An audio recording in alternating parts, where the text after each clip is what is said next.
প্রতিটি গল্পের গভীরে লুকিয়ে থাকে এক চিলতে ভালোবাসা, এক ফোঁটা অজানার রহস্য, আর ছায়ার আড়ালে অপেক্ষায় থাকা এক ভৌতিক সত্য।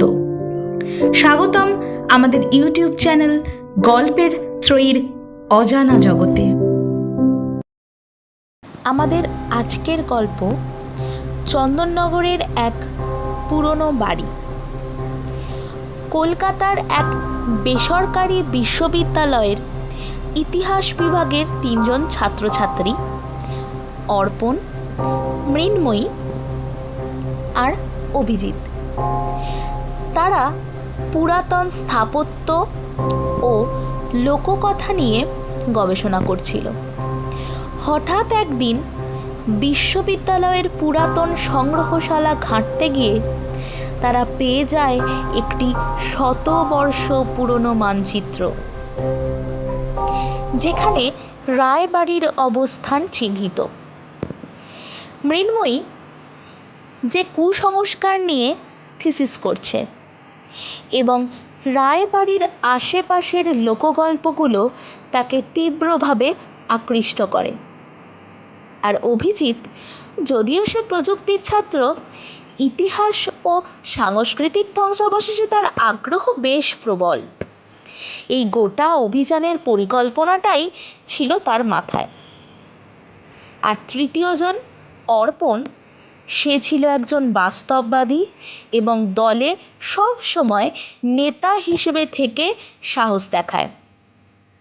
এই অভিযানেও তিনিই ছিলেন মূল চালক। তারা 3 জনই 1 সপ্তাহের ছুটি নিয়ে চন্দননগরের উদ্দেশ্যে রওনা দেয়। উদ্দেশ্য রায়বাড়ির ভিতরের সত্য খুঁজে বের করা। চন্দননগর শহরের এক কোণে দাঁড়িয়ে আছে এক পরিত্যক্ত প্রাসাদ, রায়বাড়ি।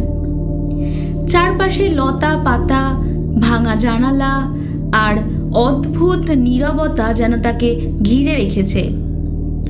বলা হয় রাতের বেলায় ওখান থেকে মৃদু আলো আর অচেনা শব্দ শোনা যায়। একদিন অর্পণ, মৃন্ময়ী ও অভিজিৎ 3 বন্ধু কলকাতা থেকে চন্দননগরে আসে, কারণ তারা শুনেছিল এই বাড়ির ভেতরে এখনো অমূল্য কিছু আছে। একটা রহস্যময় ডায়েরি, যেখানে রায় বংশের হারিয়ে যাওয়া ধনসম্পদের সূত্র লুকিয়ে আছে। মৃন্ময়ী ও অভিজিৎ দুজন বাড়ির বাইরেই অপেক্ষা করে এবং অর্পণ যখন বাড়ির ভিতরে প্রবেশ করে তখন হঠাৎ ঠান্ডা হাওয়া বইতে শুরু করে। ভিতরে ঢুকেই সে দেখতে পায় দেয়ালে এক অদ্ভুত চিত্র, এক মেয়ের ছবি। চোখগুলো যেন জীবন্ত, যেন তাকিয়েই আছে তার দিকে। ছবির নিচে লেখা অপর্ণা রায়, 1923। সে ঘর থেকে বেরোতে যাবে, ঠিক তখনই তার কানে ফিসফিস করে ভেসে আসে এক নারী কণ্ঠ। তুমি কেন এসেছো এখানে? অর্পণ ভয় পেয়ে চারপাশে তাকায়, কেউ নেই। হঠাৎ মেঝের এক কোণা থেকে ভেসে আসে কড়মড় শব্দ, যেন মেঝে ফেটে যাচ্ছে। কৌতূহল চেপে রাখতে না পেরে অর্পণ কাঠের তক্তাটা সরায়। নিচে একটা লোহার বাক্স। বাক্স খুলতেই হঠাৎ দরজা বন্ধ হয়ে যায়, আর শীতল হাওয়ার ঝাপটা তাকে ফেলে দেয় মাটিতে। বাক্সের ভিতরে শুধু একটি ডায়েরি। অর্ণব সেটি হাতে নেয়। প্রথম পাতায় লেখা, এই সত্য কাউকে জানিও না, হয়তো তুমি রায়বাড়ির অংশ হয়ে যাবে চিরকালের জন্য। ঠিক তখনই পিছনে ভেসে ওঠে অপর্ণার প্রতিচ্ছবি। চোখে আগুনের মতো আলো এবং কণ্ঠস্বর, তুমি কি প্রস্তুত আমার সাথে থাকতে? গল্প এখানেই শেষ নাকি শুরু?